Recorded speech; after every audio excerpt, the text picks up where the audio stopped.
हिरणी तुम ही कहो मुरलीधर मोहन कहाँ गए।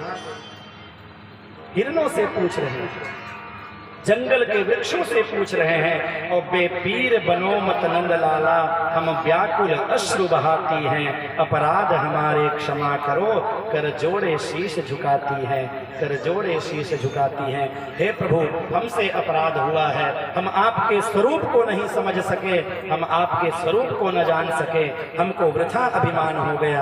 आप कृपा करके हमें दर्शन दीजिए और हमारे मन में जो इच्छा है उसको पूर्ति करें। यहाँ पर गोपिकाओं के द्वारा बड़ा प्यारा गीत गाया गया है, जिसको श्रीमद् भागवत में गोपी गीत कहते हैं। श्री राजेंद्र प्रसाद दास जी जो मलूक पीठाधीश्वर हैं, केवल गोपिका गीत पे 1 महीने तक प्रवचन किए। केवल गोपिका गीत पर 1 महीने का उनका प्रवचन, इतना विस्तार गोपिका गीत।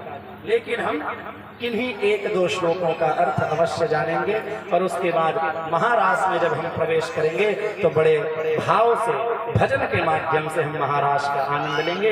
इसीलिए कथा यात्रा को हम वहां तक पहुंचाएंगे। गोपिका गीत में गोपिकागण भगवान की स्तुति करते हुए कहती हैं, जयति तेधिकं जन्मना व्रजः श्रयत इंदिरा शश्वदत्रहि दरित दृश्यता दिक्षुतावकाः त्वयि धृता सवस्त्वां विचिन्वते।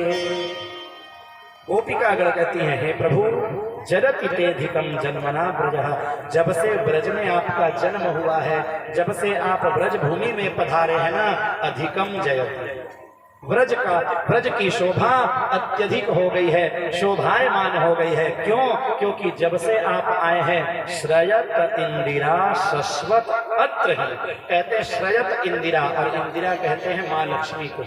इंदिरा लोक माता माँ क्षीरोदतनया रमा, ये सब माँ लक्ष्मी के पर्यायवाची शब्द हैं। तो जब से आप आए हैं प्रभु, माँ लक्ष्मी भी निवास कर रही है, गोविंद आए हैं तो माता राधा रानी भी निवास कर रही हैं। इसीलिए अधिकम जयति, ब्रज की शोभा अत्यधिक हो गई है। दरित दृश्यताम दिक्षुतावकाः, हम तो आपको ही देखना चाहती हैं, हम आपकी निशुल्क दासिका।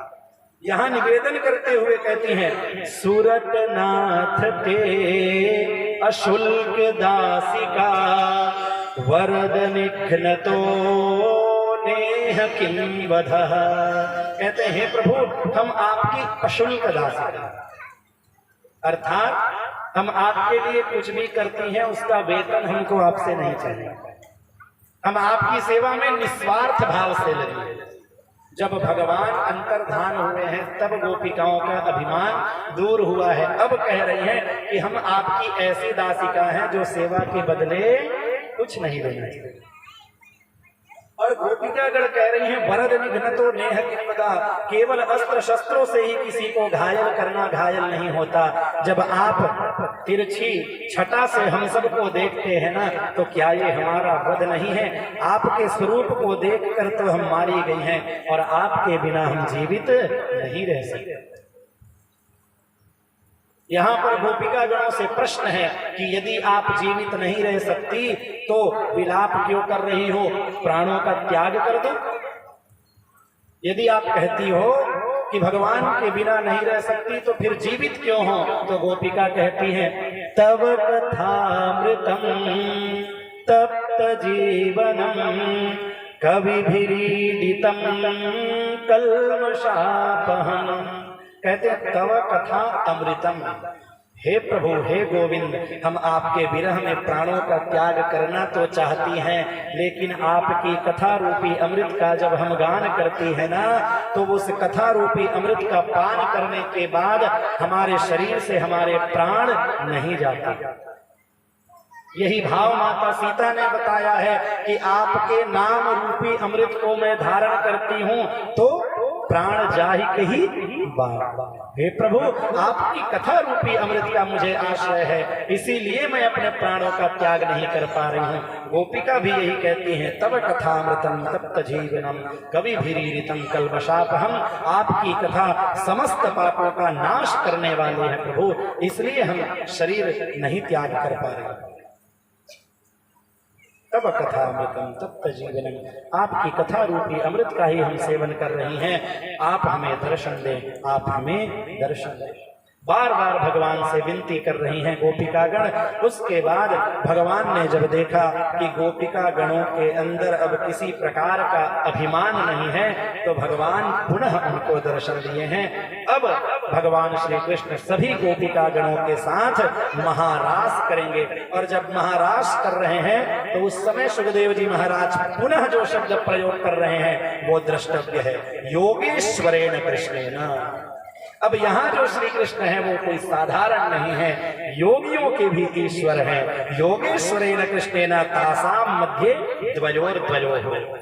दो गोपिकागण के मध्य में भगवान श्री कृष्ण विराजमान हो रहे हैं। प्रविष्टेन गृहीतानां कंठे स्वनिकटं स्त्रियः, एक दूसरे के हाथ पकड़ के भगवान श्री कृष्ण आज रास रचा रहे हैं। और रास शब्द का एक अर्थ है रस। हमने निवेदन किया था, रसो वैसः रसं ख्येवायं लब्ध्वा आनंदी भवति। रास का अर्थ है रस, और रस कौन है? भगवान श्री कृष्ण ही हैं। और भगवान श्री कृष्ण रूपी रस को जब कोई प्राप्त कर लेता है तो फिर इस संसार का कोई रस भाता ही नहीं। रसो वैसः, रसानाम समूहम रासः।